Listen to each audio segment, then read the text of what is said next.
Now we will start a new topic, that is function of plasma membrane. Yesterday we have discussed about the structure of plasma membrane, a fluid mosaic model that is given by Singer and Nicholson. Today we are going to start a new topic, that is function of plasma membrane. So the first is diffusion. When the gaseous particles or the solute particles will move from higher concentration area to the lower concentration area is called as diffusion. Means जब कभी भी कोई भी gases particle या solute particle higher concentration से lower concentration में move करेगा, then it is called as a diffusion. This one you have studied in chemistry also. The second one is osmosis. This is the same process of diffusion. ये diffusion ही है, but here one permeable, a semi permeable membrane is present.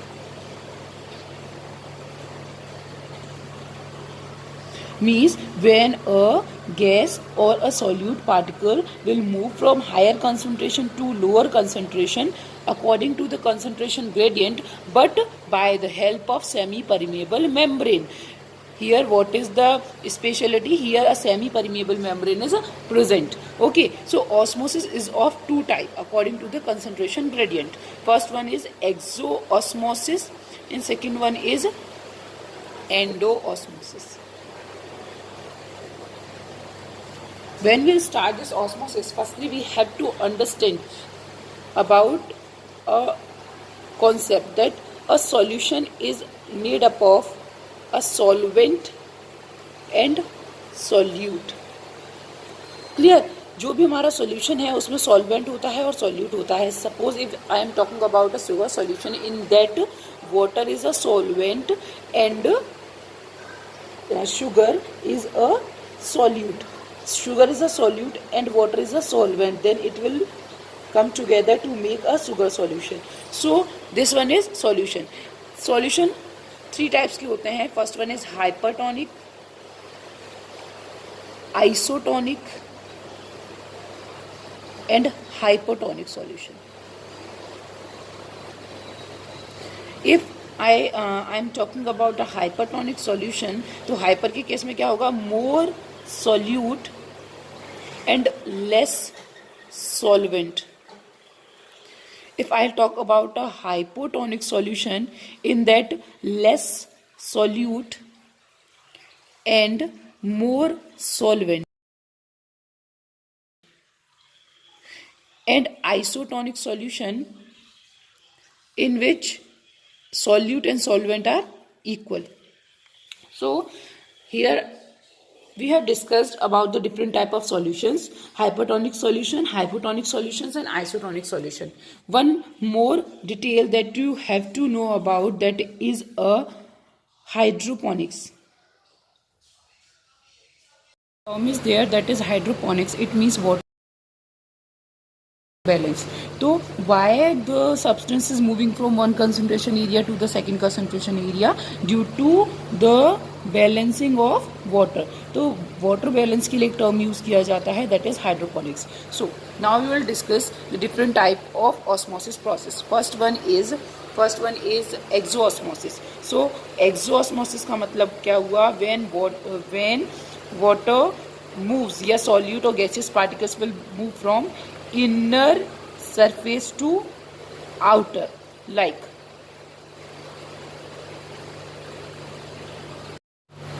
so. Here we have one diagram. This one is container and these are the gram seeds. चने इसमें हमने डाले हुए हैं और जिसको हमने किस में डाल दिया है? पानी में डाल दिया है.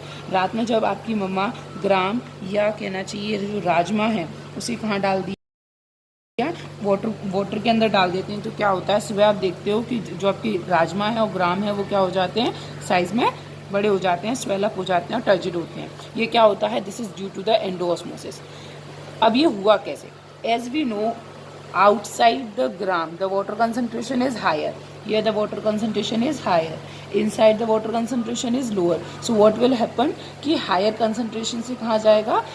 Inner surface में जाएगा. और कब तक जाएगा? जब तक कि जो आपका जो मीडियम है वो कितना नहीं हो जाता?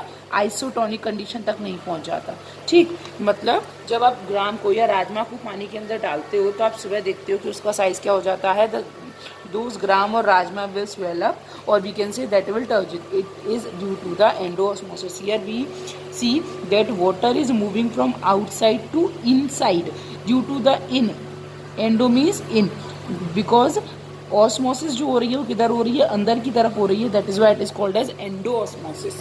And those now we will understand about the exoosmosis.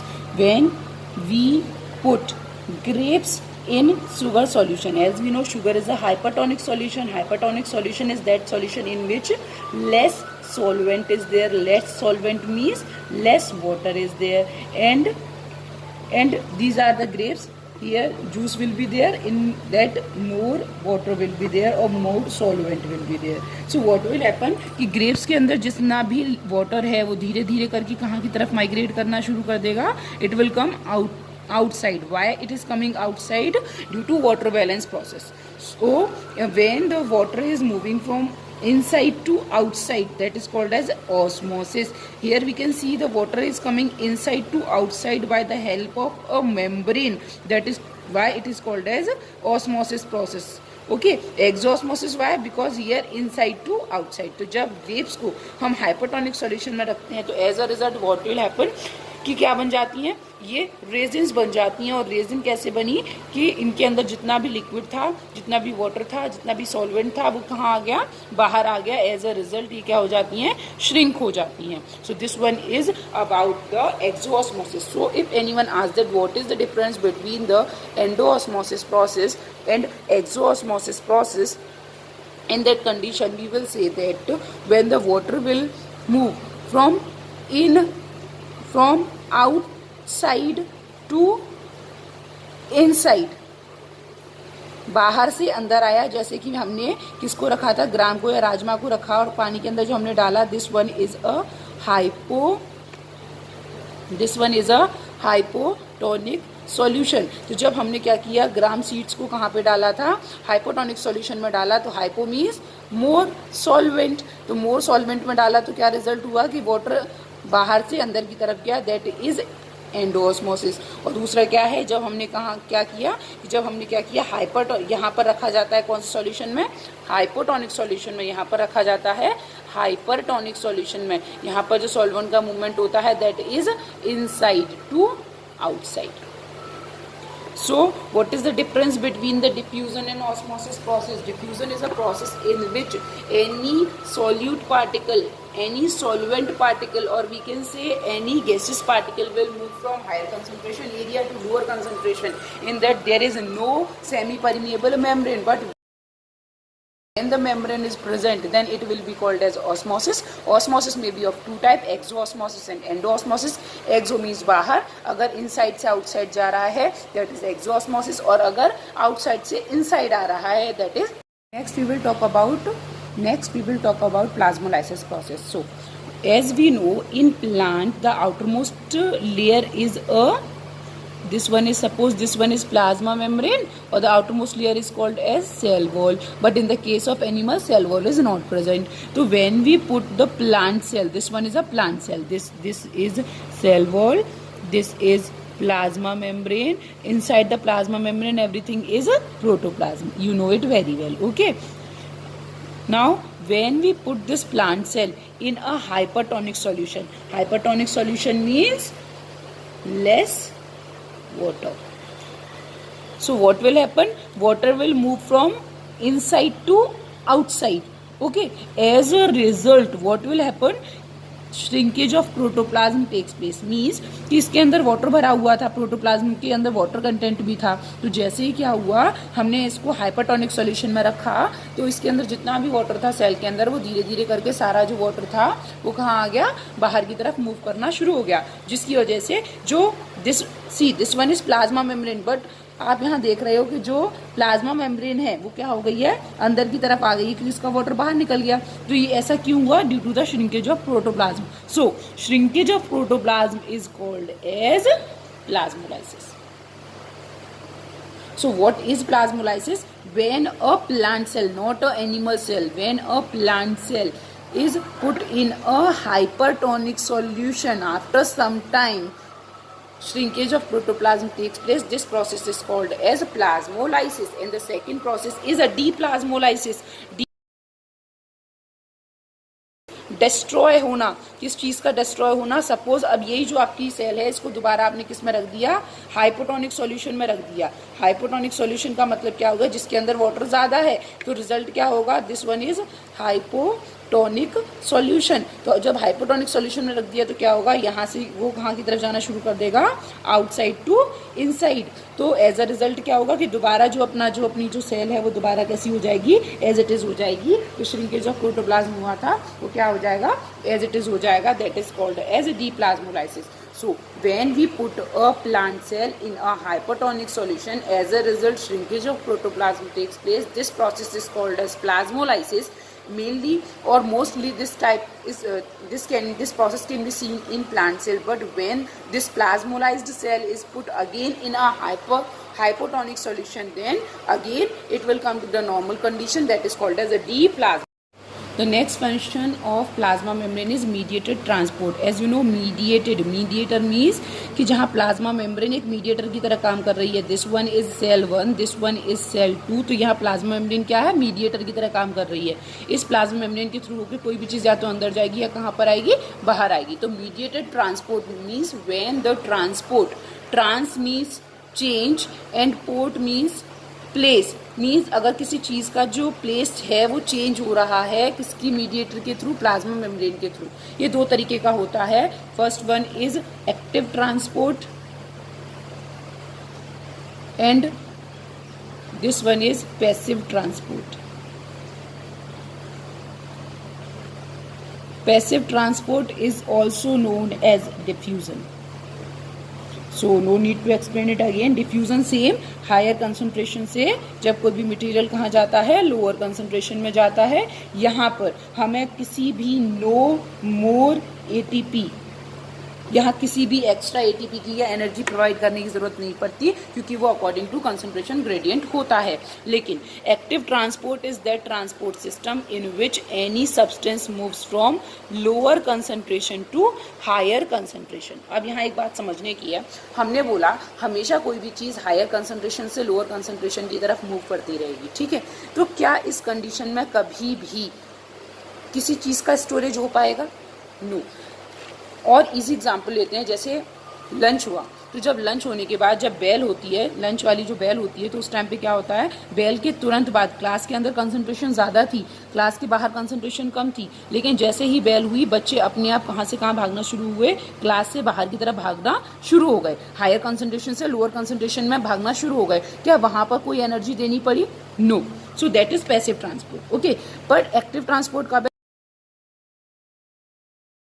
अब आपका जो लंच है वो ओवर हो चुका है. अब सारे बच्चों को कहाँ आना है? क्लास के अंदर आना है. लेकिन 3-4 बच्चे ऐसे होते हैं जो जब तक कोई उनके पास जाता नहीं है कि sir please go in your classes, तब तक वो जाते नहीं है. इसका मतलब क्लास के अंदर कंसंट्रेशन पहले से ज़्यादा है और बाहर जो 2-4 बच्चे हैं वो क्या है? लोअर कंसंट्रेशन है. लेकिन हमें क्या काम करना है? वो जो बचे हुए हैं उनको भी कहाँ करना है? क्लास के अंदर करना है. मीन्स जब किसी भी सब्सटेंस को लोअर कंसंट्रेशन से हायर कंसंट्रेशन में भेजा जाता है तो वहाँ पर उसे क्या बोलते हैं? एक्टिव ट्रांसपोर्ट कहते हैं. एक्टिव ट्रांसपोर्ट का मेन यूज़ क्या होता है? किसी चीज़ को स्टोर करने के लिए. जब सेल्स किसी चीज़ को कंज्यूम करती हैं, स्टोर करती हैं, तो वहाँ पर क्या होता है? एक्टिव ट्रांसपोर्ट होता है. अब जो 2-4 बच्चे रह गए उन्हें क्लास में भेजने के लिए या तो प्रिंसिपल सर को या किसी टीचर को चिल्लाना पड़ेगा, अपनी एनर्जी देनी पड़ेगी. सो हियर वी, यहाँ पर किसी भी एक्स्ट्रा अमाउंट ऑफ एनर्जी की ज़रूरत नहीं पड़ती, but here we have to provide the extra energy in the form of ATP. Okay.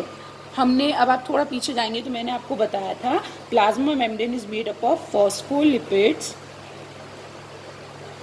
Plus proteins. So what is the function of protein? Protein act as enzyme, it act as a pump. Pump means it will provide the extra energy. It will help in active transport. Clear? So कौन help करता है active transport के लिए?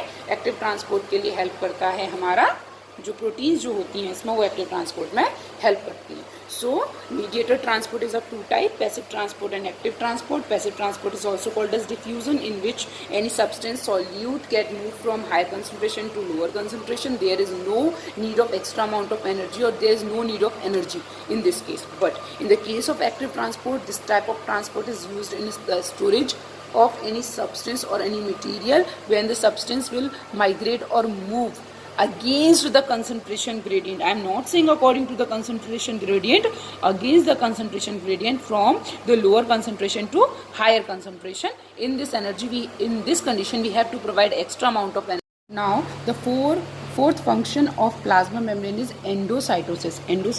Endo means inside, cytosis means cytoplasm. When any cell take, जैसे हमें किसी चीज़ की ज़रूरत होती है खाने की या पीने की तो हम उसको इजीली ले लेते हैं, लेकिन here I am not talking about according to the concentration gradient. I am not saying against the concentration gradient. I am just saying when a cell need any material, any solid content और any ionic content, then how that cell will take. So when any cell take any solid or liquid material inside the cell, endocytosis means inside the cell, that is called as endocytosis.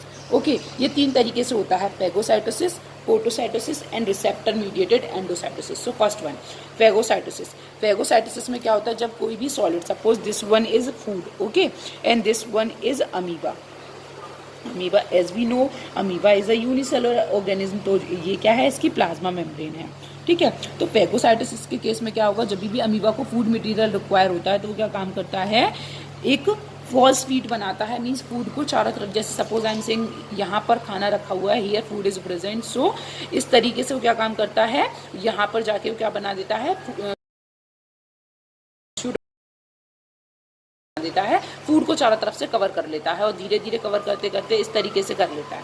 ठीक है, means ये phosphate आगे को बढ़ेंगे और धीरे धीरे करके उसको क्या कर लेगा, अंदर ले लेगा. हमने क्या देखा यहाँ पर कि जो प्लाज्मा मेम्ब्रेन थी, यही प्लाज्मा मेम्ब्रेन ने धीरे धीरे करके क्या किया कि जो सॉलिड सब्सटेंस था उसको सेल के अंदर लिया. सो यहाँ प्लाज्मा मेम्ब्रेन तो किसी plasma, here the plasma membrane is responsible for intaking of any material inside the cell, so it is called as phagocytosis. जब किसी सॉलिड बॉडी को, जिस सॉलिड कंटेंट को बॉडी प्लाज्मा मेम्ब्रेन के थ्रू क्या किया जाता है, अंदर लिया जाता है, दैट इज phagocytosis, और it is also known as cell eating.